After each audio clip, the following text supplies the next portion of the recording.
los amantes del deporte rey, sean bienvenidos a José y la pasión del fútbol. Y este es un video dedicado a toda la hinchada peruana, ya que este jueves 20 de marzo a las 8:30 de la noche, hora peruana, se va a llevar a cabo el partido entre Perú contra Bolivia, correspondiente a la fecha 13 de las clasificatorias sudamericanas rumbo al Mundial United 2026. El escenario será en el Estadio Nacional de Lima.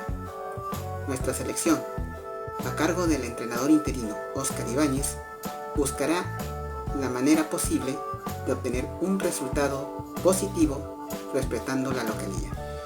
Así que mucha suerte y éxitos para todo el equipo peruano y juntos podemos decir ¡Arriba Perú! Muchas gracias.